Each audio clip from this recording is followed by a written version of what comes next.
Buenas tardes de nuevo para todas y todos, y de nuevo también bienvenidos y muchísimas gracias por acompañarnos en este último foro académico en el marco del quinto Festival Internacional de Arte Contemporáneo organizado por el Departamento de Artes Plásticas de la Facultad de Artes y Humanidades de la Universidad de Caldas. Hoy con el coloquio de estudiantes y egresados. Para este segundo bloque iniciaremos con una invitada muy especial, Andrea Ospina Santamaría, egresada de nuestra universidad, de nuestro programa de artes plásticas. Andrea Ospina es artista plástica y gestora cultural y comunicativa. Actualmente cursa su maestría en museología y gestión del patrimonio en la Universidad Nacional de Colombia. En su proceso plástico e investigativo se ha centrado en las relaciones entre la creación y la circulación de las prácticas artísticas en proyectos expositivos, editoriales y comunicacionales, principalmente pensando en el archivo y su transformación según el entorno y su participación.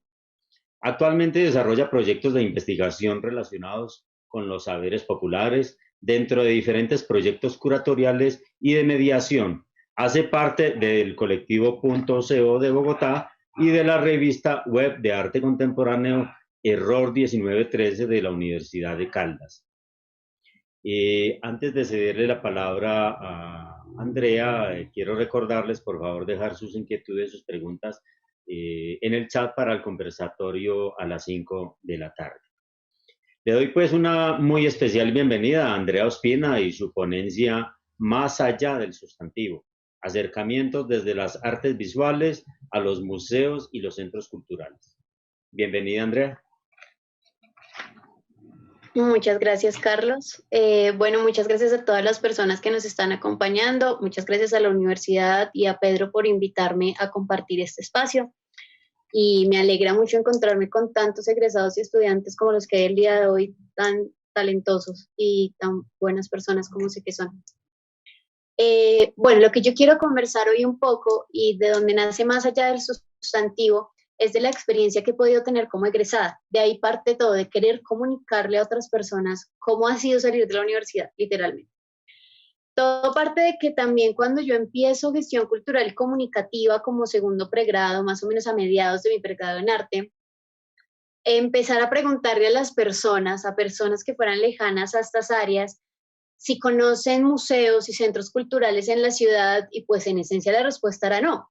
La mayoría no sabían que existían, no si sabía que existían, simplemente nunca había ido, o las personas que tenían como los suficientes recursos económicos, sociales, etcétera, para conocer museos de otras ciudades, otros países, lo que decían era no, porque eso no es un museo, entonces yo digo que igual no hay museos, porque no tiene esto y lo otro.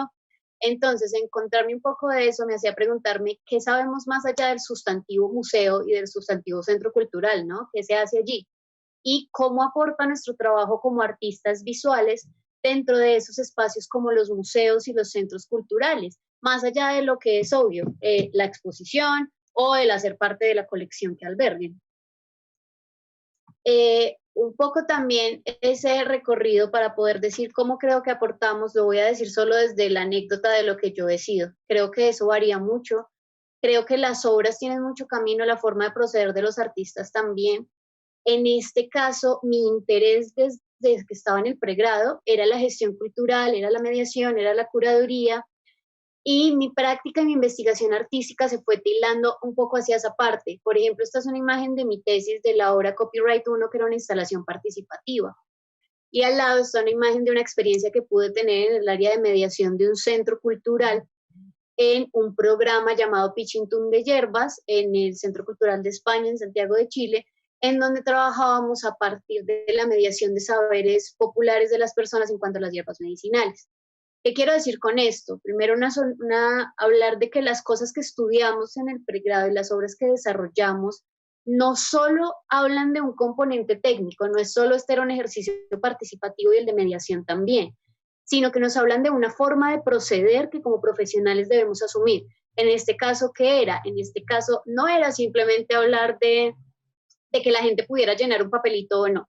era el hecho de hablar de la autoría, de hablar de quién tiene la última palabra frente a los saberes, de hablar de quién tiene la última palabra sobre la circulación, de hablar de cómo construimos cosas basadas en los pensamientos de otros. Todo eso se volca a un programa de mediación. Cuando yo pienso en Manizales, pienso mucho en un dilema que plantean varios investigadores latinoamericanos, que es ese espejismo de los sistemas culturales y artísticos que tenemos.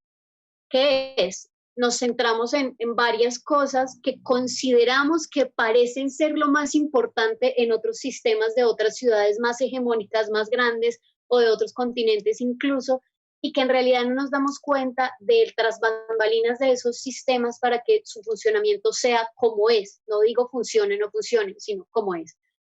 ¿Cuáles siento yo que son nuestros peores enemigos aquí? La inauguración, hacer un montón de exposiciones que se inauguran y no se activan, que se inauguran y no dialogan con públicos, que se inauguran y no tienen, digamos, comunicaciones, el mercado, que es un espejismo muy grande que nos da Bogotá, ¿no? Que en realidad todo funciona por ferias, todo funciona por convocatorias, que qué hace uno si no pasa eso, que cómo así, entonces salgo y de dónde saco plata. Entonces es un espejismo de mercado que incluso hace cambiar la forma de producción, obras chiquitas y fáciles de transportar para poder llevarlas a Bogotá, entonces no tenemos otros horizontes. Y el registro, muestras que tú ves fotografías y tú vas a la muestra y te das cuenta que todo está un poco maquillado o que tú no puedes acceder, que la muestra dura un día, en realidad para tomar las fotos y cerrarla, y son espejismos que queremos ver a partir de lo que sentimos que debemos imitar de otros sistemas, y de otros sistemas que funcionan diferente. ¿Y cuál es el problema de eso? Que estamos asumiendo públicos que no existen. En museología hay una cosa y en gestión cultural que llamamos público implícito, ¿no? Público implícito es que si yo voy a hacer una cosa sobre costura, asumo que le interesa a las costureras. Obvio. Nuestro público implícito en las artes suelen ser los estudiantes de arte y los académicos. Y asumimos un público implícito que en las escenas locales no existe, porque no es un público que haya llegado a la carrera con acercamiento previo a los espacios culturales y a los temas artísticos. Por consiguiente, la gran mayoría de estudiantes de artes no suelen ser consumidores de las iniciativas artísticas de la ciudad. No son un público que de por sí desee experimentar ese tipo de espacios. Y asumir esos públicos implícitos da cuenta de que no estamos conociendo realmente las interacciones que tienen las escenas como Manizales. ¿Qué pasa con esas escenas? Tienen roles diferenciados. Y cuando hablamos de roles diferenciados, hablamos de que mucho más allá de que estemos hablando de los tres que mostró ahorita, inauguración, mercado y registro, tenemos que empezar a preguntarnos por cómo hacemos archivo de la historia local, cómo hacemos gestión desde las formas locales, no desde una gestión que sea espejismo, cómo trabajamos públicos, cómo trabajamos comunidades que realmente estén activas en cuanto al quehacer artístico, cómo trabajamos mediación, cómo trabajamos financiación, cómo trabajamos legislación. Entonces, todas estas temáticas nos llevan a pensar en que la institucionalidad se consolida distinto y en entender cuáles son las deficiencias de nuestras instituciones, no cómo deberían funcionar como funcionan sino realmente cómo funcionan aquí. Otra cosa también es la búsqueda que yo hice en la universidad de cosas temáticas. Esta es otra obra de mi tesis. Me baso mucho en mi tesis porque a mí todo el mundo me dijo que uno para qué hacía una tesis en nada. Y a mí me ha servido mucho. En mi tesis hice una búsqueda frente al archivo, frente a las colecciones, frente a las formas en las que hablábamos específicamente en esta obra que se llama Ecos, que tenemos a la derecha, en que hablamos de la ausencia. Me interesaba mucho cómo olvidamos y qué es lo que olvidamos. Hace unos días yo estoy haciendo parte del voluntariado del Museo Nacional, que es un programa que lastimosamente solo ofertan para personas que residen en Bogotá, y en este momento pues tuve la oportunidad de estar porque residía allí en ese momento. Y he hecho unas sesiones de mediación sobre fragmentos. Yo digo, bueno, una cosa tan compleja como el pensar cómo transmites una idea de arte contemporáneo que hable desde la ausencia, cómo problematizas a partir de fragmentos el rol del artista, ¿sí? Cómo hablas de arte y memoria, siempre en cuestión de qué aporta un artista a estos espacios, ¿no? Yo no estoy aportando de una forma técnica, yo estoy aportando desde una visión de cómo el arte ha entendido la ausencia, que fue algo que desarrollé en el trabajo de tesis. Y entonces, un poco continuando con lo que les estaba diciendo, hay un ecosistema que es lo que permite que los museos y centros culturales sean lo que son. Y ese ecosistema implica una capacidad de una cantidad de instituciones diferentes que los consolidan. Hay una teórica muy importante, Mónica Hoff, en el mundo de la educación en museos, que menciona cómo, puntos suspensivos, repensar los museos sin caer en el deseo de acabar con ellos. Lo que transmite el punto suspensivos es que después habla de cómo no vamos a repensar los museos sin caer en el deseo de acabar con ellos, ¿no? Estamos hablando de formas e instituciones que han sido hegemónicas, que han representado poder, que han representado colonización, que han tenido roles patriarcales, que han tenido roles económicos muy dudosos frente a los sistemas públicos. Pero entonces, ¿cómo repensamos el museo desde la capacidad discursiva que tiene, desde la capacidad de situarse en una ciudad, en un lugar y interactuar con él como es, no como lo imaginamos, y el de la capacidad de ser una práctica instituyente, es decir, de dar pie a nuevas formas de institucionalidad dentro de un ambiente? Por otro lado, también las formas en que indagué en mi obra, como por ejemplo coleccionismo enciclopédico, que habla de esa acumulación y de ese archivo, también un poco de si guardamos o exponemos o qué es lo que mostramos y con qué códigos lo hacemos, me han servido mucho para entender la obra de otros artistas. Creo que ese diálogo entre artistas, en donde tú te sientes en la capacidad de comprender los códigos desde los que otro crea, ¿sí? Sin de antemano estar pensando en encajar o en comparar o en estar de acuerdo con su forma de crear, sino realmente en establecer diálogos mucho más desde otros componentes que no tengan que ver con si funciona o no funciona desde lo que yo considero. Me ha servido, por ejemplo, para procesos curatoriales. Esta fue la curaduría Boleto de Ida, que fue una curatoría de un artista que trabaja con el archivo, con un archivo familiar de una situación sumamente compleja de migración. Entonces, como bueno, ¿cómo también podemos aportar desde esas narrativas curatoriales cuando comprendemos desde dónde enunciamos nuestra propia obra? Y siguiendo con ese ecosistema, ¿cómo indagamos en la especificidad del museo latinoamericano sin todo el tiempo pensar en lo que le hace falta? Sin empezar a pensar, ay, es que los museos de Manizales no tienen, obvio no tienen. Obviamente no somos otras escenas que conocemos, ¿sí? Entonces, ¿cómo vamos a trabajar sin pensar solo en lo que le hace falta, sino pensando en cómo funcionan, cómo podrían funcionar desde donde estamos situados, cómo deberían funcionar? Ojo, no con esto en que no hablo de que eliminemos la crítica a las formas de institucionalidad que no están funcionando, no hablo de que eliminemos la crítica a los sistemas de poder que no están aportando, sino más bien en que pensemos en los nuevos usos y sentidos que lo museal adquieren en este tipo de contextos, que eso lo menciona Carla Pinochet, una antropóloga chilena. Y ya digamos que hay otras formas de indagar que me han servido para darme cuenta de que los límites entre estas disciplinas, como es lo curatorial o la mediación, son muy delgados, ¿no?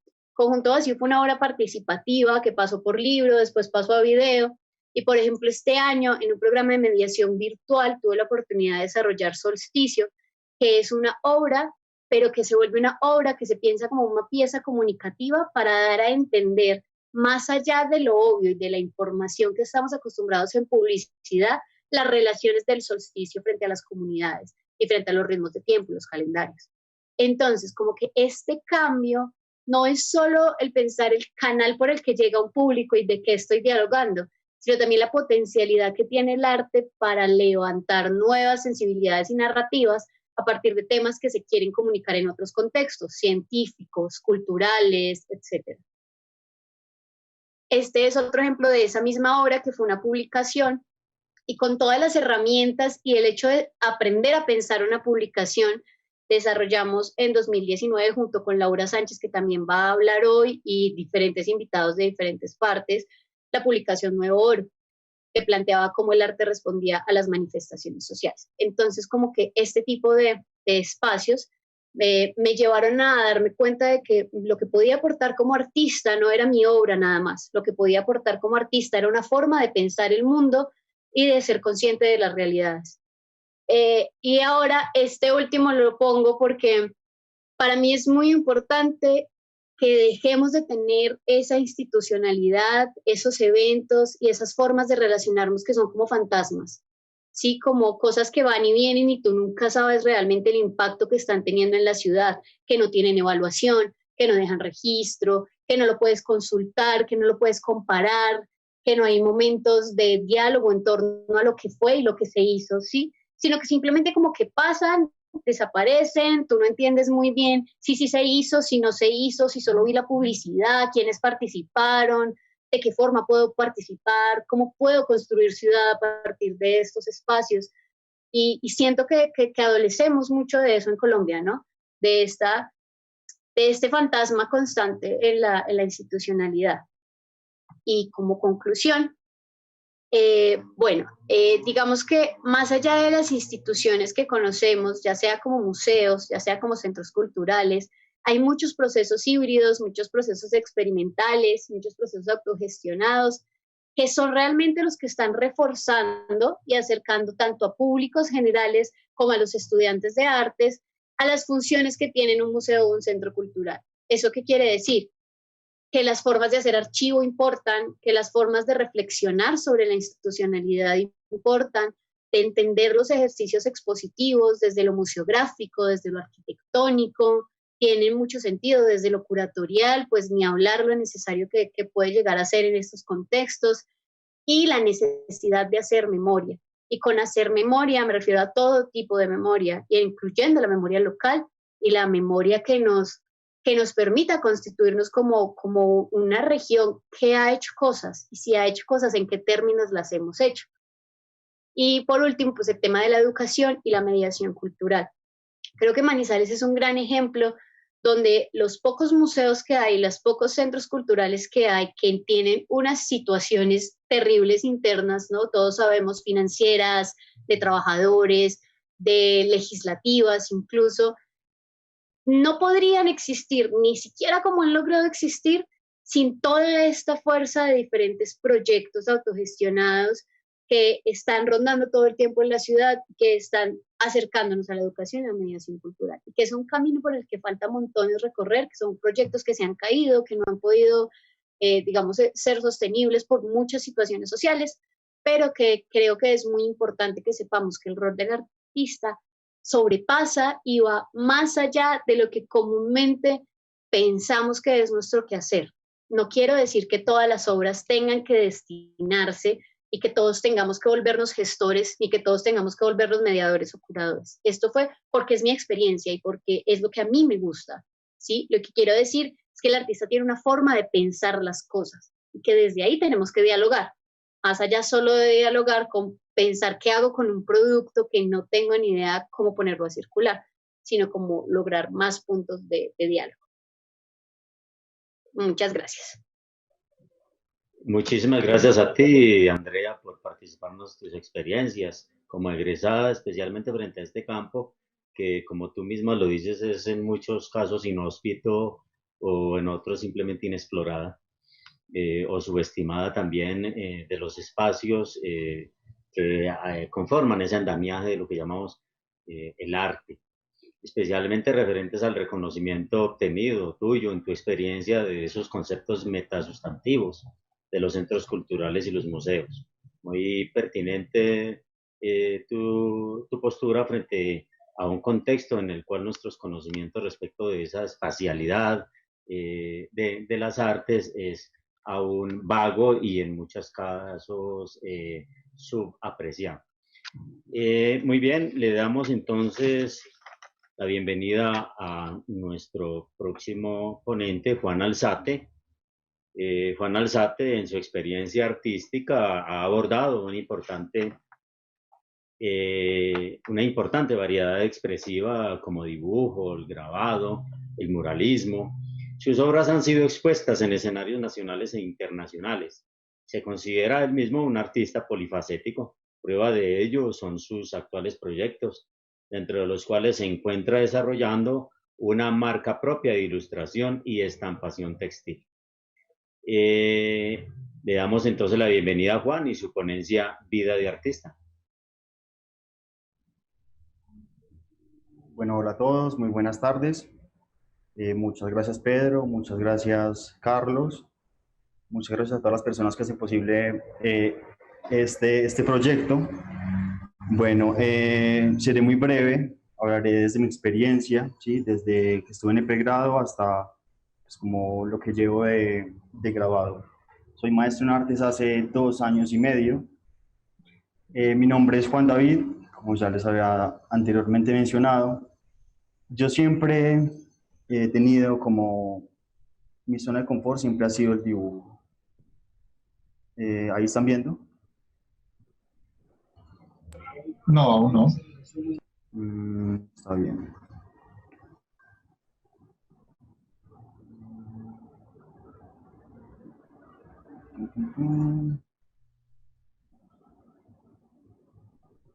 ¿Aún no? No, todavía no. Bueno, qué pena con ustedes.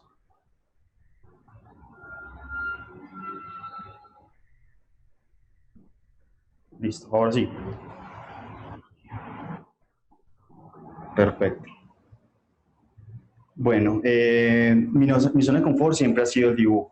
Y todo empezó desde un semillero experimental de dibujo a cargo del profesor Vicente Matías Sevic, el cual me ayudó demasiado, ¿sí? Ahí aprendí cómo liberarme de todos los prejuicios que tenía a la hora de rayar, a ser como mucho más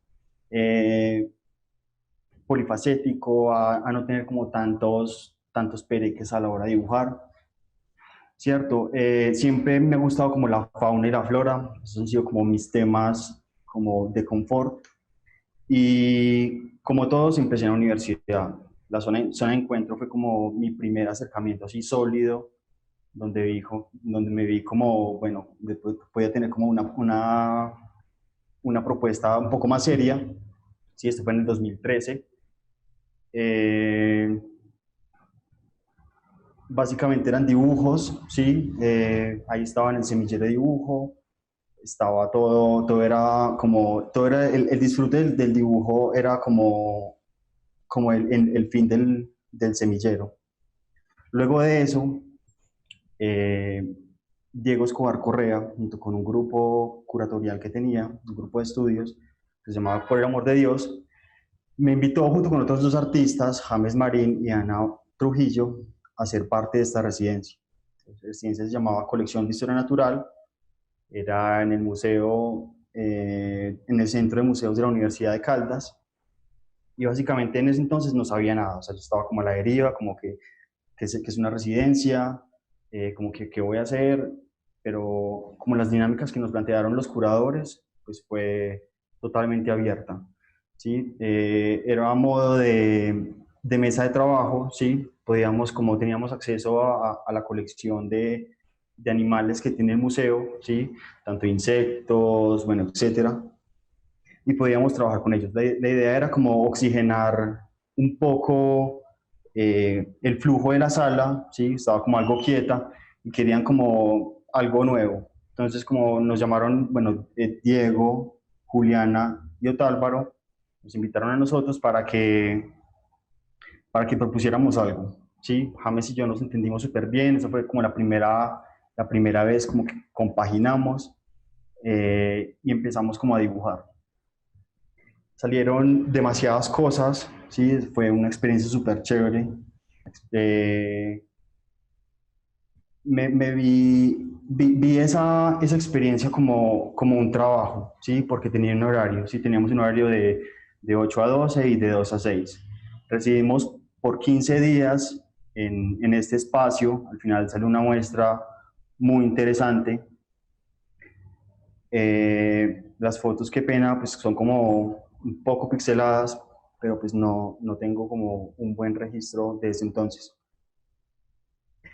Esta vitrina que ven ahí, pues fue un experimento, uno de los primeros experimentos que tuvimos James y yo en el encuentro de hacer como ensamble y hacer como figuras, ¿sí? A proponer como otra cosa aparte del dibujo, como expandir nuestro dibujo. Siempre estábamos como en ese juego del cadáver exquisito, ¿sí? De que yo empezaba un dibujo o él empezaba un dibujo y yo lo terminaba y viceversa, ¿sí? Esa era como nuestra metodología de trabajo durante esos 15 días.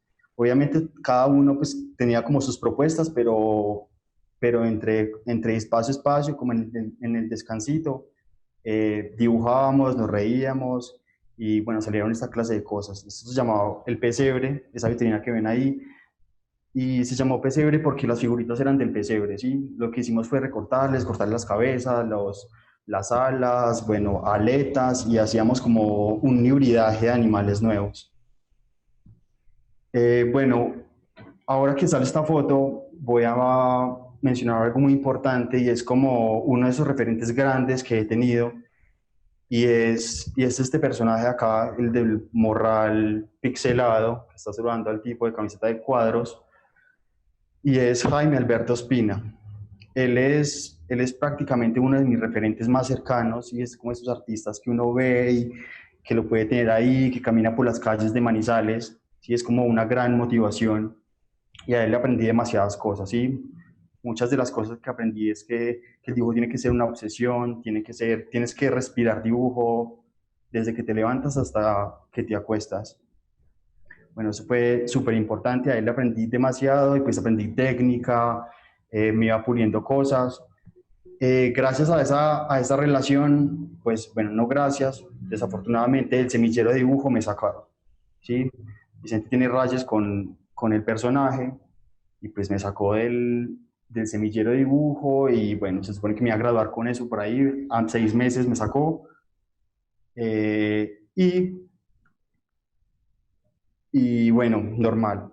Luego de esta exposición de la residencia, colección de historia natural, una semana después, Ana María Trujillo, en su perfil de Facebook, publicó como que, muchachos, ¿quién quiere ser parte de un club de grabado? Y yo como que, bueno, súper interesante, porque yo al verla trabajar esos 15 días pegada a un caucho y sáquele y sáquele y sáquele, pues me pareció súper interesante. Yo no le había tenido como tanto amor al grabado hasta que la vi a trabajar a ella, ¿sí? Como que los profesores no me motivaron tanto al grabado hasta que pues Ana como que me llenó ese vacío, ¿sí? Gracias como a ese encuentro sale Gráfica Montañera. Gráfica Montañera es un club de grabado, nos reuníamos todos los miércoles en Marena Negra. Marena Negra es el taller de Ana María Trujillo, y hacíamos grabado, ¿sí? Desinteresadamente, cada uno trabajaba sus proyectos, pero hacíamos grabado, ¿sí? Era como trabajar junticos, era como la tarea.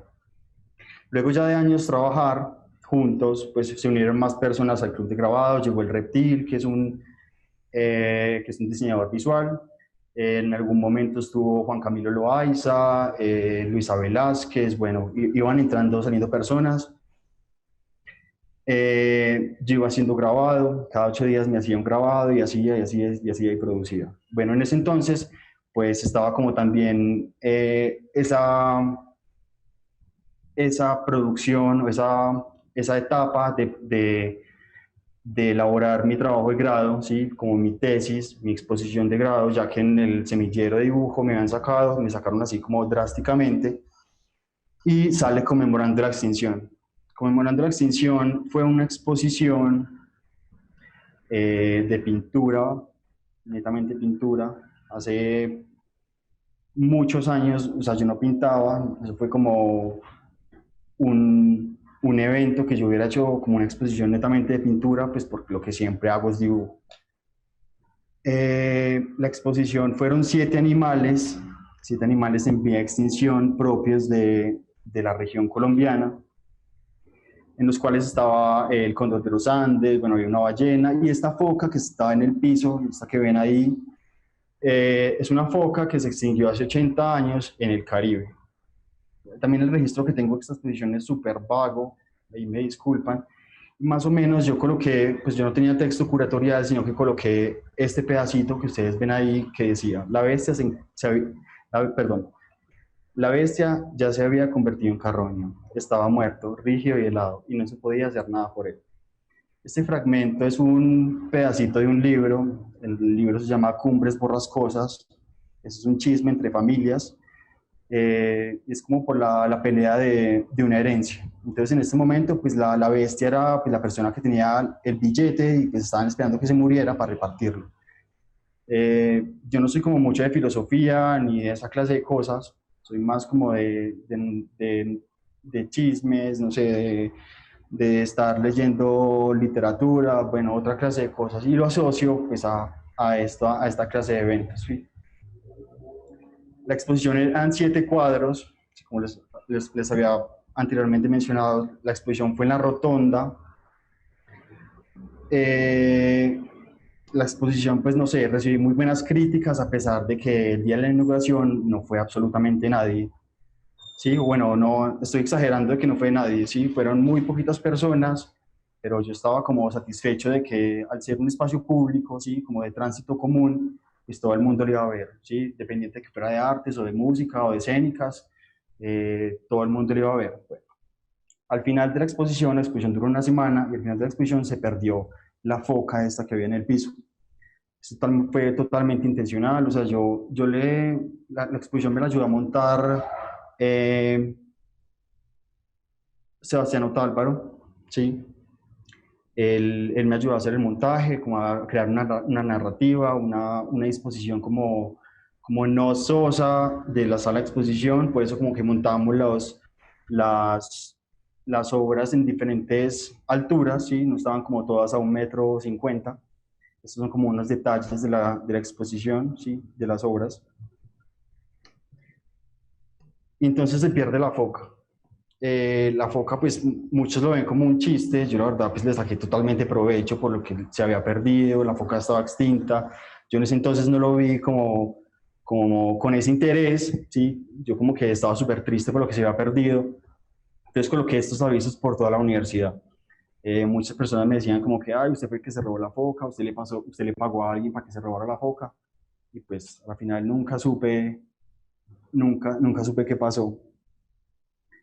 Eh, el asesor de grado que tenía en ese entonces no le gustó mi exposición, me dijo que no la vio, que nunca la vio, pues yo obviamente lo invité, pero el tipo no apareció, pues la verdad chocamos mucho y bueno, me dejó trabajo de grado perdido, 18 créditos perdidos, me sacaron de la universidad, perdí la calidad de estudiante, me tocó pedir reingreso, bueno, un visaje terrible. Volví a los años, ya pues como la dirección había cambiado y bueno, volví a pasar este proyecto, me dijeron como que listo, sí, te puedes grabar con él, debes hacer la monografía. Yo tenía una monografía, pero o sea, yo la borré. Yo estaba súper triste pues, por lo que me habían rechazado y prácticamente no quería saber nada de artes. Entonces yo le empecé a truquear los cuadros, los vendí, pues el que se robó pues se perdió, bueno, la verdad no me importó mucho. Quería como quemar ese ciclo. Empecé a explorar la calle, ¿sí? Tengo amigos en artes pues, que les gusta el graffiti, les gusta el mural, y pues viéndolos a ellos pintar y obviamente buscando nuevas cosas, como nuevos intereses, llegar a otras personas, pues la calle fue como una súper oportunidad. Otro espacio como de gran crecimiento fue la Caja Producciones, en espacios como la dibujería, que era un espacio donde se iba a dibujar desinteresadamente un día a la semana, por la tarde tomábamos pora, dibujábamos, nos reíamos, como que en ese compartir es donde uno como que, o yo me he creado como artista, me he ido construyendo. Bueno, esto que ven acá es una parte de otra exposición que hice con James Marín. Hicimos como bueno, hicimos mucho ensamble y a lo último como que alguien nos regaló estos platos, que fue como la sensación, y pues a la final pintamos. Aquí hay varias colaboraciones, uno los hizo pintó James, otros yo propiamente. Aquí hay como una colaboración entre James y yo. James hizo el gnomito este divino que está en la parte de arriba. Y bueno, como que cambié las cosas, ya no quería pues como saber de animales, quería como que retomar otras nuevas cosas y empecé a estudiar perspectiva. Entré a un grupo, me metí a un grupo como de Facebook, ¿sí? Un grupo de Facebook que se llamaba Master Urban Sketchers, y ellos tenían como un periodo de prueba. Entonces, como en 15 días me medían los dibujos, o sea, yo tenía que mandar todos los días un dibujo, tenía que tener mucho nivel, porque el grupo es mundial. Entonces, durante 15 días estuve mandándoles pues los dibujos hasta que me aceptaron por fin. Vieron como que bienvenido, la única condición es que tienes que ser activo, ¿sí? Todos los días tienes que publicar un paisaje urbano, tienes que publicar casas, bueno, etcétera. Entonces empecé a dibujar demasiado perspectiva, a dibujar mucho paisaje cultural cafetero, muchas casitas, casas tortillas, casas en bareque, pues muy como la cultura de acá. Gracias a ellos expuse en otras partes, a veces como que los chicos decían como que muchas vamos a una galería nos dio el espacio, manden sus obras y pues nada, lo que era como que mandar una muy buena escaneada, ellos imprimían en papel de algodón y exponían. Expuse en muchas partes gracias a ese grupo. Al final ellos me sacaron porque pues no estaba como tan constante, yo como que me dispersé un poco y pues ya seguí como en otras cosas.